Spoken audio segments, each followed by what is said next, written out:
Assalamualaikum warahmatullahi wabarakatuh. Selamat siang ibu-ibu semuanya. Masih semangat bu?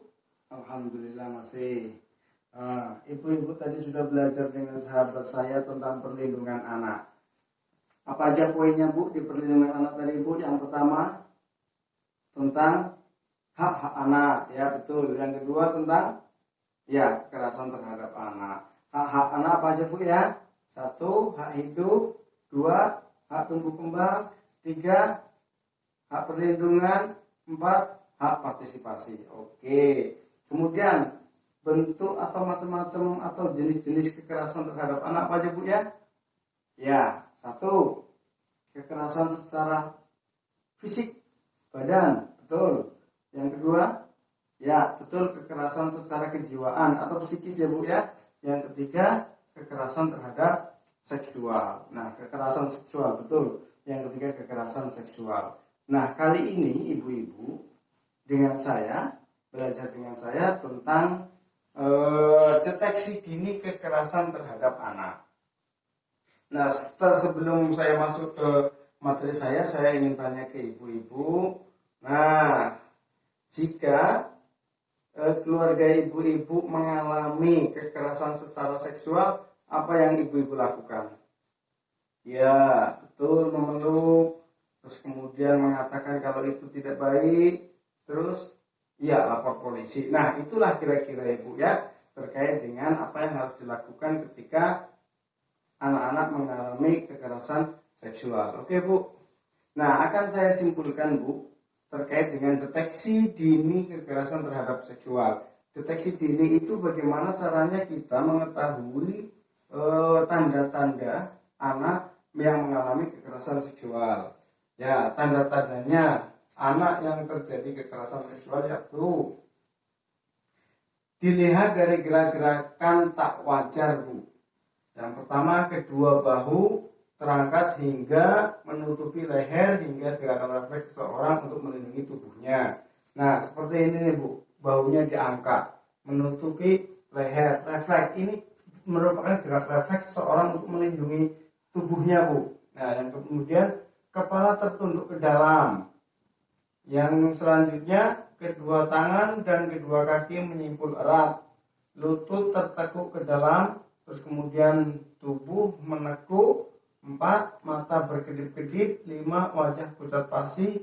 Dan yang terakhir adalah jika anak-anak mengalami hal yang biasa ibu ketahui kalau anaknya sedang ingin melindungi dirinya sendiri. Nah, itulah gejala-gejala atau tanda-tanda terjadi kekerasan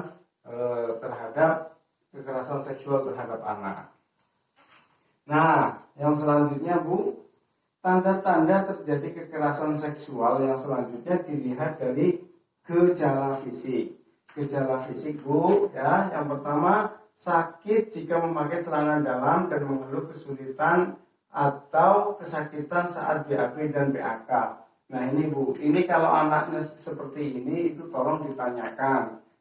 Jangan dimarah bu, ditanyakan pelan-pelan. Yang kemudian yang kedua, cedera pada buah dada, bokong, perut bagian bawah, paha, sekitar alat kelamin atau dubur. Selanjutnya memat di bagian tubuh atau gigi, cedera atau tanggal pada saat pelaku menggerayap dan memaksa korban merapat di dinding dan korban melawan. Nah ini penelitian dari David Given, itu seorang peneliti bahasa tubuh. Yang selanjutnya adalah rasa panas dan nyeri di area genital dan terasa sakit jika disentuh. Yang selanjutnya cara jalan yang tak wajar agak mengangkang. Nah ini bu, ini tadi itu yang paling mudah, cara jalan yang tak wajar agak mengangkang. Ini perlu ibu-ibu tanya jika anaknya mengalami hal seperti ini. Kemudian ditemukan bekas bercak darah atau cairan di celana dalam anak dan kemungkinan ditemukan bagian pakaian yang robek atau kancing yang lepas karena ditarik paksa. Nah ini bu, dari gejala fisik ini ibu-ibu tentu tahu karena tiap hari melihat gerak-gerik anaknya. Yang selanjutnya bu, tanda gejala psikis, tanda-tanda terjadinya kekerasan seksual secara psikis, secara kejiwaan bu. Nah, anak-anak berubah ekspresi, pendiam, cemas, gelisah, mengurung diri, takut ditinggalkan sendirian. Nah Bu, jika anak-anak ibu mempunyai ekspresi pendiam, cemas, gelisah, ini perlu ibu-ibu tanyain, perlu ibu-ibu deketin, kemudian di cross check atau dicari kenapa kok bisa seperti ini.